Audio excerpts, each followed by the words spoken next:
doing? Are we good? Yes. Okay. Major Mike Leeper, Leepper. I'm going to go ahead and give you guys a brief overview of what occurred, and I'll give you the opportunity to take questions.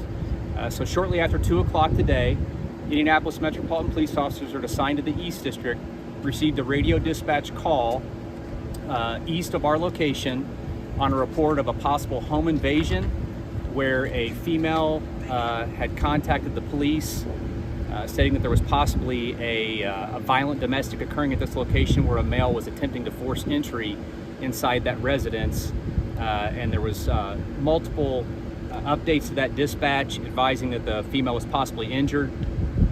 As officers were en route to that call, one of our officers was heading eastbound on 10th Street in the 3400 block, lights and sirens. Vehicles pulled to the right side of the roadway pursuant to Indiana law to avoid avoid the emergency vehicle. As the officer proceeded past the vehicle that was pulled to the right side of the roadway, it's preliminary at this point in time, but we believe that a vehicle failed to yield the right-of-way to the police vehicle that was traveling eastbound and pulled to the left, blocking the lane of travel. That officer attempted to take evasive action to avoid a collision with that vehicle. At the same time that that incident occurred, there was a bicyclist traveling westbound on 10th Street in the 3400 block. Again, based off of just our initial investigation, it appears that the officer attempted to avoid striking the bicyclist and the vehicle, as well as the bicyclist attempted to avoid striking the police vehicle, at which point in time the bicyclist and the police officer driving the police vehicle made contact. The officer exited his patrol car and attempted to render aid to that individual until Indianapolis EMS arrived.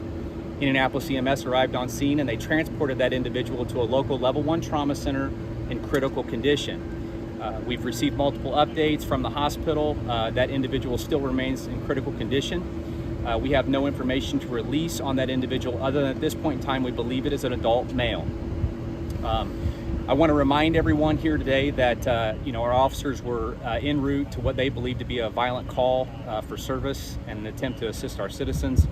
I can tell you unequivocally that when I arrived on this scene and when the officers arrived on the scene, that officer appeared to be visibly upset from the incident as to what occurred, and it's very unfortunate. And I can assure you that the Indianapolis Metropolitan Police Department as a whole, our hearts go out to the family of this individual that was involved in this incident, and we hope that that individual is able to recover from this. Do you guys have any questions at this time? Yes. What's the status of the vehicle that cut in front of the officer? I don't know. So again, just like with anything, this is going to proceed into an investigation. So our officer was transported to a hospital for a blood draw, which is pursuant to our policy and pursuant to Indiana state law based off that officer being involved in an accident that resulted in serious bodily injury or fatality. Just like any citizen, they would submit to that blood draw. Along with that, the IMPD Crash Investigations Unit, the IMPD Special Investigations Unit, the IMPD Internal Affairs Investigations Unit are all out on scene right now conducting their investigations.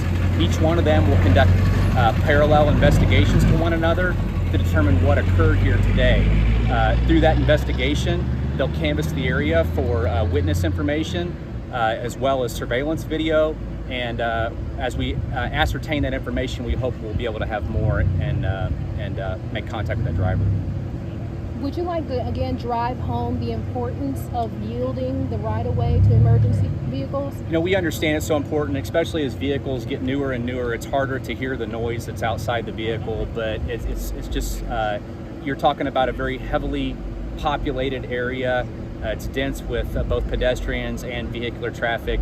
These officers are faced with that every single day where they're trying to go to serious calls for service and are faced with pedestrians and other vehicles. And it's so important that we can't reiterate enough to the citizens that when you see a police car, when you see an ambulance or a fire truck, that you pull to the right side of the roadway. We can tell you that our officers are trained to go to the left once the vehicle slowed down or gone to the right to avoid that collision. They're expecting that. That's what drivers are trained to do. So it's so important that people pull to the right side of the roadway and stop so that we can avoid things like we have here today. Any idea how long you guys are planning to be out here? Do you do the same reconstructive thing that you do in a regular accident? So everything will be done just the way we would on a serious bodily injury accident. The only thing that's different here is because it's involving a police officer that was in this accident, the internal components will come out. So the Special Investigations Unit will conduct a parallel criminal investigation related to the officer. That's standard practice whenever we have an officer involved in an incident where there's potential for serious bodily injury or death, and the IMPD Internal Affairs Unit will also be out here conducting that investigation. Obviously, those two portions would not be on a normal serious bodily injury accident, but we'll be out here until this investigation is complete today. We want to make sure that we don't leave any stone unturned, that every witness that was involved in this incident or saw something is interviewed by our detectives, as well as any business owner or anyone that has video or evidence that would be related to this, that we recover that. So that's why it's so important that if anybody's watching this today that saw this accident, saw what occurred, that they either contact the IMPD Accident Investigations Unit, or they contact Crime Stoppers anonymously and give what information they have. Thanks, guys. Thank you so much.